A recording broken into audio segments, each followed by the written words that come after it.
First time ko nga magper-perform ng ganito kadaming tao. Tapos kasama ko pa si Dee. Hindi ko rin inakala na ganito kami mamahalin ng mga tao. Na para bang pang-artistahin na ang atake namin dito. Yung dati minamanifest ko lang na mangyari to, ngayon nangyari na.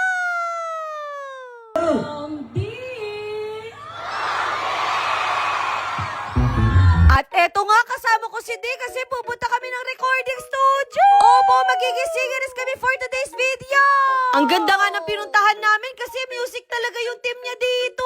Malay niya sa susunod magpapapiano lesson na tayo. First time nga namin gagawin ni Chawot to kaya talagang kinakabahan kami. Hulaan niyo na lang siguro kung ano itutuwid namin. No? Akala ko basic lang yung pagre-record, ngayon napa-voice lesson pa kami. Pasensya na kayo, mga sintonado kasi kami dito. Kung siguro mga TikTok dance to, hindi na ako magpa-practice. Hoy, napakahangin. Sobrang rush nga ng ginawa namin kasi kinabukasan aalis na kami.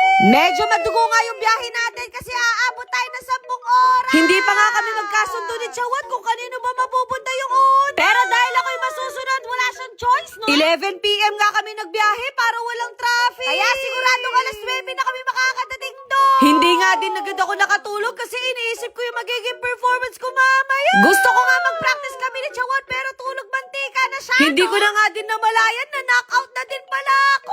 Kaya pagkagising ko, sakit ng leeg ko. Konti na lang magkaka-stiff neck na ako. Pinasyal nga muna kami dito sa bahay ni Mayo. Niyaya nga kami mag-breakfast dito. Ang juicy ko naman kung hindi pa ako papaya. At least nakatipid kami ngayon. Hoy, ang kuripot mo talaga. Ang dami nga pagkain dito, parang pang 50 tao na to. Pinapaalahanan ko nga yung sarili ko na wag ako masyadong kumain kasi magpa-perform pa tayo mamaya. Ayoko naman mapanood nyo ko na ang laki ng tiyan ko. Yung pinag-stayan nga namin, bungad lang yung dagat. Sayang wala akong dalang bikini kaya wag na muna. At saka baka merong magalit. Pagkahiga ko nga sa kama, parang gusto ko na ulit matulog. Sa totoo lang, may pagkamaarte talaga ako sa accommodation. Basta malinis ang CR at yung kama, okay na ako doon. Pagdating nga namin dito, wala na kaming time magpahinga kasi nag-practice na agad kami. Gusto kasi namin kapag nasa stage kami, talagang todo bigay yung mapapakita namin sa inyo. Kaya pagkatapos yan, nagpalit na ako kasi aayusan na tayo. Siyempre, gusto ko naman magmukha akong tao mamaya, no? Sobrang na-appreciate ko nga sila kasi ang rush ko sila minese. Nung una kasi sabi ko ako na lang magbe-makeup sa sarili ko. Kaso na-realize ko ang dami palang taong manonood mamaya. Kaya sabi ko sa kanila itago nila yung mga chismis ko, no? At kahit si Chawat na impluwensyahan ko na rin. Kabado 20 pa nga ako kasi baka hindi niya makuha yung makeup ko. Pero sabi nila trust the process lang daw. At tignan niyo naman yung finish look natin, nagmukha tayong manika. Kaya maraming salamat kay Sir Junel kasi napaganda niya ako lalo. Pero hindi nagpatalo si Dee, mas lalo siyang gumwapo. Aminin niya bumagay talaga sa kanya yung nagkalaman. Pagkatapos nga kaming ayusan, pinakain na kami ng dinner. Kumpleto nga yung breakfast, lunch at dinner namin dito. Literal na sira talaga yung diet ko dito. Mabilis ang kain na nga lang yung ginawa namin kasi kami na yung mag-perform. Grabe, parang panaginip pa rin lahat yung nangyayari ngayon.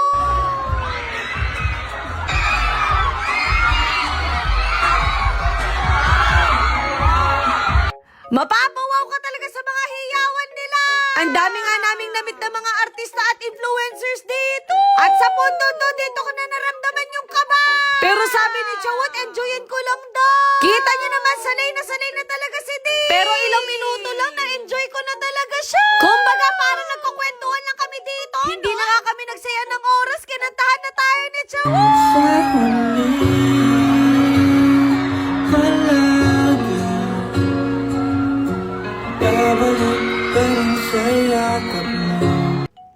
Hindi ka kikiligin ng ganyan!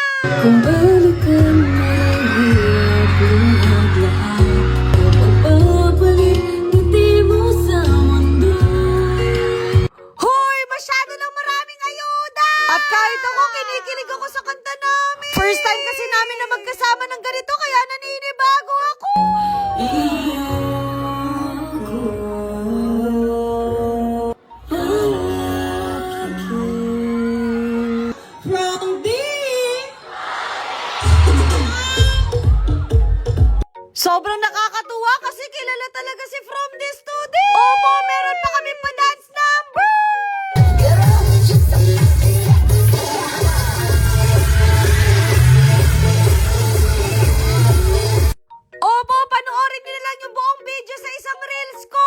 baka hindi na tayo matapos dito. May pahalik pa sa kamay si Chawat kaya nabigla ako. Kaya tuloy hindi na kami napagkakamalang magkaibigan. Hulaan nyo na lang siguro kung anong real score namin. Kumbaga, what you see is what you get.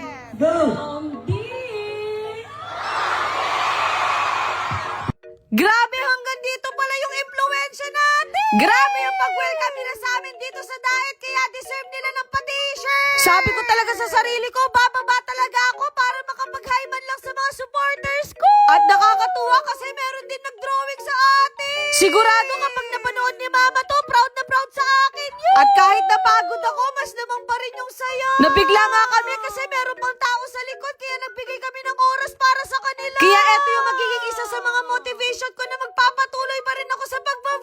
At hindi ko nga inakala na meron pa silang pa-surprise sa akin.